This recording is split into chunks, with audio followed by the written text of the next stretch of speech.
ex-Defense Intelligence Agency director shares what he's learned about psychic dreaming. The most astonishing fact about studies within the realm of parapsychology, psi, is that they are often shunned by the mainstream media, and this comes despite the fact that they have extremely high amounts of credibility within the realm of academia. Parapsychology deals with phenomena like precognition, remote viewing, telepathy, mind-matter interaction, and more that fall under the label of extrasensory perception, ESP. And the truth is, there is no reason why these topics should not be studied openly within the mainstream. Why is it that they are ridiculed in that realm, but have been studied at the highest level of government for decades, with high amounts of success and credibility? The U.S. Stanford University Stargate project is one of many examples that confirm parapsychology's legitimacy. These programs usually run and are funded by the black budget. We can find out where trillions of our tax dollars are going. Now, Dr. Jessica Utz, the chair of the Department of Statistics at the University of California, Irvine, makes a great point on the show Talking Points, further emphasizing my point. Quote, "What convinced me was just the evidence.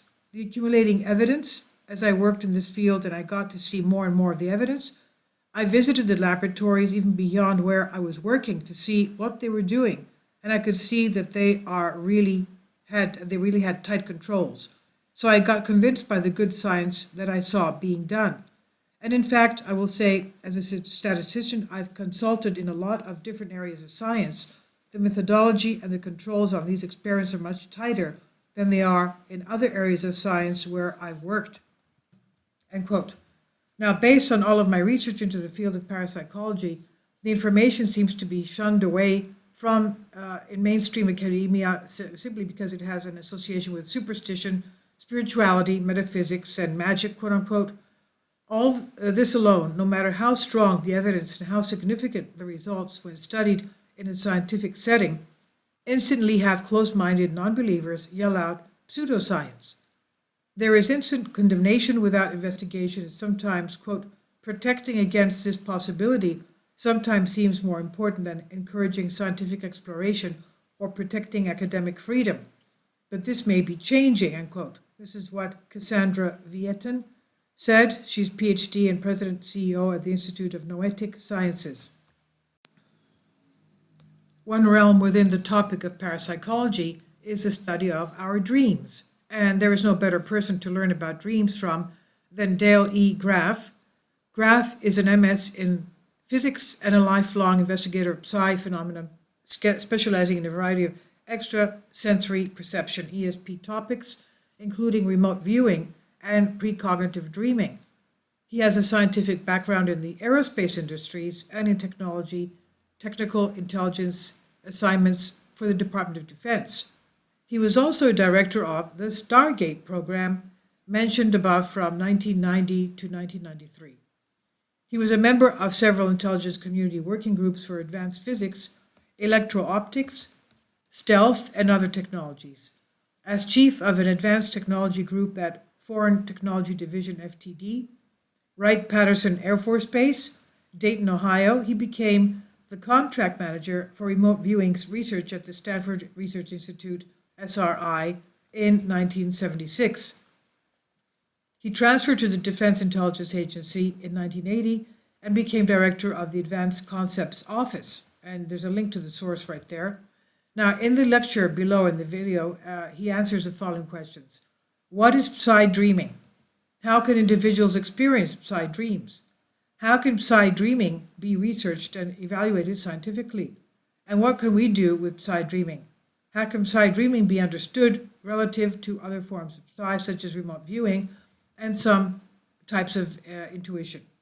He provides information about how psi dreaming is accomplished and goes into the evidence and investigations that have shown evidence for the reality of psi dreaming. He talks about how psi dreaming may occur and provides exercises to assist in dream recall, among other things. And I'll leave a link below for you for this. Now, the takeaway is the great quote that's often attributed to Nikola Tesla, reads as follows. The day science begins to study non-physical phenomena it will make more progress in 1 decade than in all the previous centuries of its existence. This is true, I believe. Just take a look at quantum physics, for example. It really opens up the collective mind about non-physical factors of reality and how it may influence material physics, physical reality. It also demonstrates that matter itself, which makes up all of physical reality, is not really physical at all, that it's mostly compressed of energy, frequency that is. So just look at the atom, the smallest observable piece of matter, and that's what everything else is made up of. An atom is almost all empty space, more than 99% of it to be exact. So what is the kicker here? The empty space is not useless, and from what we know now, empty space is really not empty at all. This is why I've always stressed the importance of many of my previous articles of this quote from theoretical physicist John Wheeler. Quote, "No point is more central than this, that space is not empty. It is the seat of the most violent physics," end quote. And another great quote from Nikola Tesla from 1907. "All perceptible matter comes from a primary substance, or tenuity beyond conception, filling all space, the akasha, or luminiferous ether, which is acted upon by life-giving prana, or creative force, calling into existence in never-ending cycles all things and phenomena." This is what Nikola Tesla says in his work, Man's Greatest Achievement, 1907. The point is, non-physical reality and the metaphysical world is not limited to philosophy, but it's been subjected to rigorous investigation in science.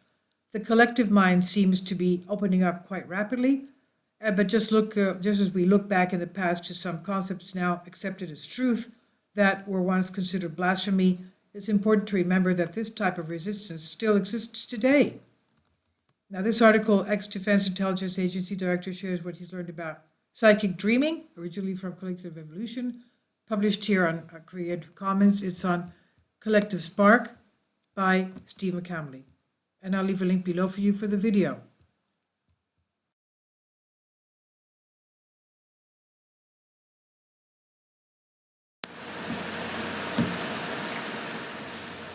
If you'd like to join me on my Patreon account, you will hear content not covered by mainstream media.